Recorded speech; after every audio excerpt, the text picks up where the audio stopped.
Hey, Simply Nook. So we decided to do something a little bit different and interview a lot of you around the company, but in a more entertaining fashion. We figured we would do this with hot sauces and chicken.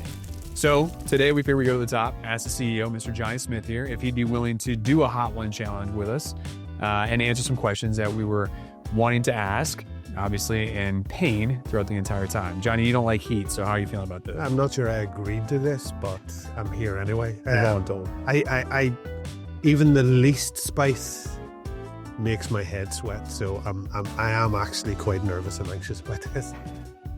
Fair enough. So I think the name of the game is we have to grab a chicken and eat it, and then I'm going to ask you a question right after, and you have to be able to respond. Easy enough? All right. Yep. So the first one that we're eating is the classic, which is the hot ones, garlic Fresno. So if it's number one, I assume it's probably not that spicy. All right.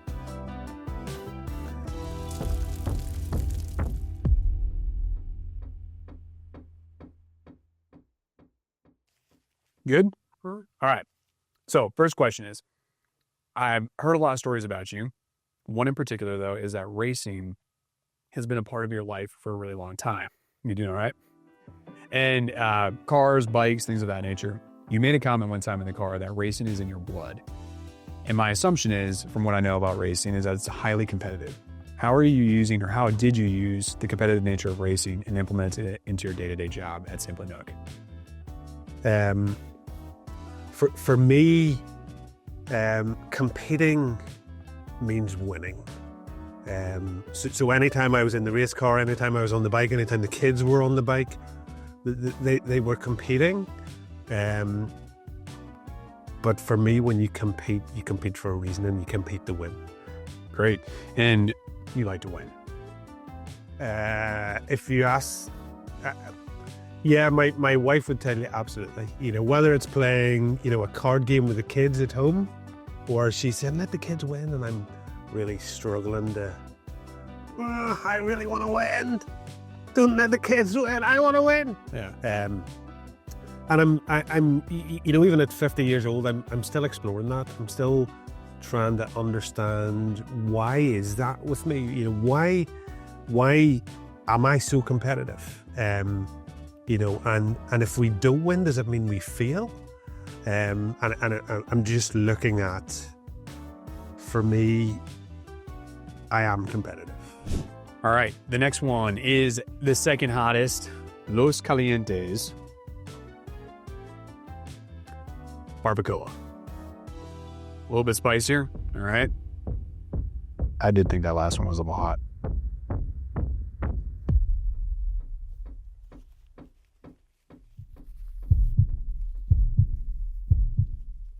Not bad. Got a nice flavor. Cool. Actually, I don't feel bad yet. It's not bad. It's coming. You think so? Yeah. I better get to the question. You came to Simply Nook in 2018. Yeah. So you've had some experience here, obviously. What has the transition been like for you, opening up the Bangor office and this startup mentality that was within a company that already existed to where we are today?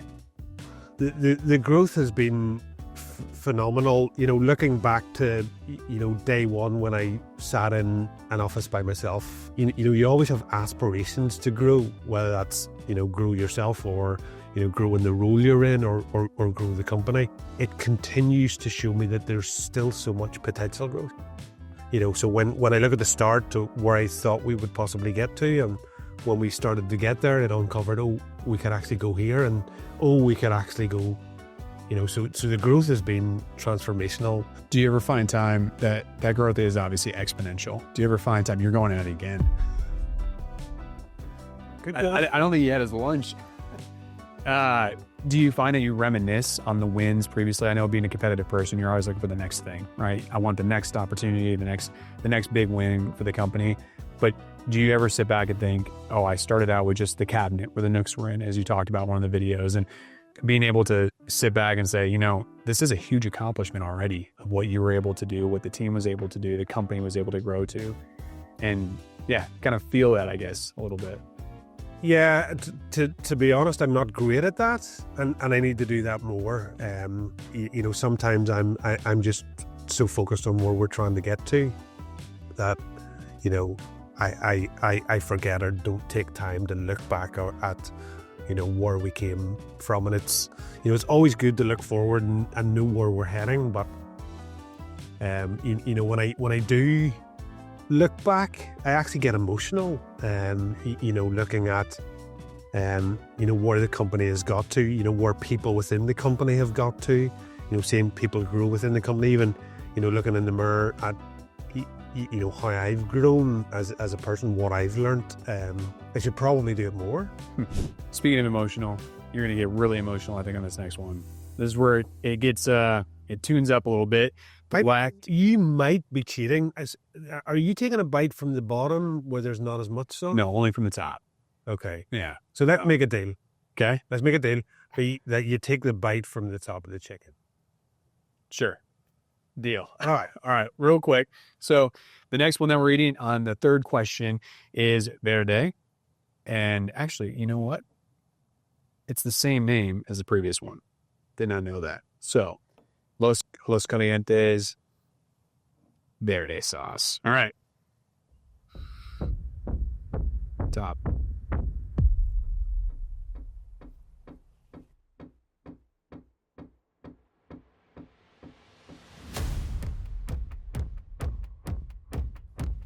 How you feeling? It's got some heat. You got a pretty big family. Yeah. And having this big responsibility in your home. How many people live in your home with you? There's 6 of us. 6 total. How do you play the balance card between work and this massive family? If I compare, people have different needs. So when I look at my kids, in that, Amy and Harry as my stepkids who have different needs. From an age perspective, I'm their stepdad, so that relationship is slightly different. Ellie, who's my great niece, who there's family connection and family tie there, and she's got different needs. And then Phoebe, who is biological, and so when you look at those 4 kids who are absolutely amazing, they all have different needs at different times, at different stages. And I think for that, it's very similar in work, where staff at different times throughout their role or progress or growth within the company have different needs and different requirements, and it's just being able to adapt and listen and try to understand what they need and support them when they need supported, and be able to step back when they don't want to be supported. So I like the call out of essentially saying that you're meeting people where they are, and it sounds like you're doing that with your children, and it correlates to your employees and the team and the company, and it's great. So number 4, are we really actually gonna just eat? We're patting it up here. Yeah. Oh yeah. It's gonna hurt. All right. The next one. Is this seriously This is the last one, or the second last one. This looks miserable. This is one's called Da Bomb. Just beyond insanity. So I will watch you eat it. I'm just kidding. I'll eat it with you, but I am going to take the same size bite as you on this one. I'm going to have to get this on my fingers. Cheers. Sweet. Da Bomb.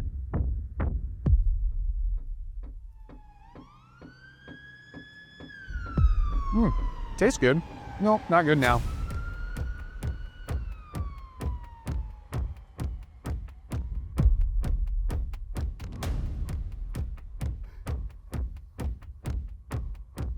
You good?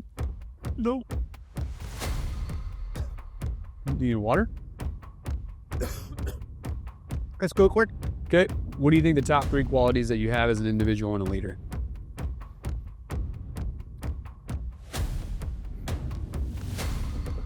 Holy smoke. I'll take a water too.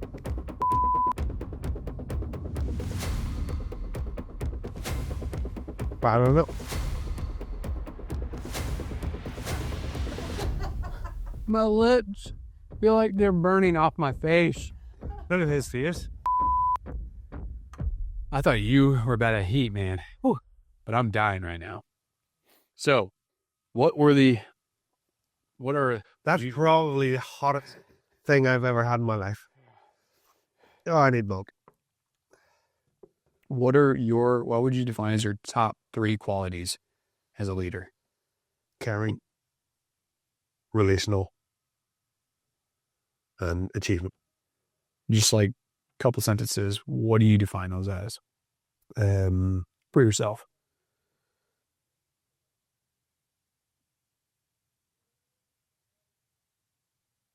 Just making people think the video would pause there. I was going to say, if we stand still, Yeah. they'll think that, this thing on. Yeah. I do feel it's hard to talk about yourself. Yeah, for sure. But I do feel, for me, caring is important. And I do feel, and I think people do recognize that I care about them, what they're doing, where they're going, or what they need. From a relational point for me, I'd probably put that at the top. Actually, the relational, and I think that's very beneficial when, Simply SNUC, us as a company, we were able to achieve that because it was about building a relationship with Aaron. Aaron and I built a great relationship together prior to Simply SNUC, and that allowed us to explore, understand each other deeply and well, and set up Simply SNUC UK. Achievement, we need purpose. And we're building a great relationship. On to the last and final question. I'm not building a great relationship with these bad boys here. So the way that this was done, we're not going to do. We're just going to, this is called the last dab. So out of fear that you might die, or myself from doing this based off what happened with the bomb, I think we need to grab a chicken and dab it on this particular one. Just a small amount. Let's just stick to the rules. It is the rules, right? Let's see what we can achieve. Do you put the last dab on the entire chicken wing? Do you seriously? Let's cup. You're supposed to lift that chicken. Why? Because they can't see in the camera. If it's so you're still making it look as though you're taking it. But you're taking it too. I'm a man. I'm not gonna wimp out on it. I'm not.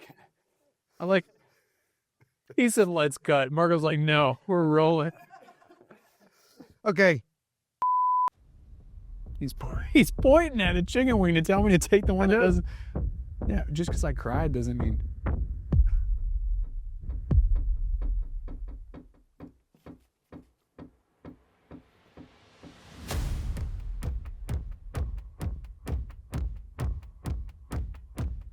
That's weird. This is a joke. The bomb was way worse than that. Oh. It was at that moment he knew. Okay, last question.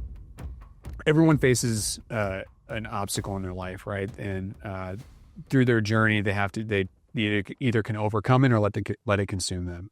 And for you, what would you say is your biggest obstacle that you've had to overcome? That probably back in 1997, my dad left the house one night on his motorbike. He never made it home. And for me, I was 24 at the time, and he was a big role model for me. He was in business. He was in insurance business. A manager. I always looked up to him. He was always, when I was racing motorbikes on the pit wall, I always have visuals of Dad hanging over the pit wall. As I was coming past the pit wall, he was hanging over the pit wall cheering me on. So that was a big impact for me to lose my dad, at 24, but also to lose somebody who cheered me on when I was racing bikes. And I feel for me, come through a lot of life without my role model of a dad, you know, thinking, you know, how would he, what would he think right now?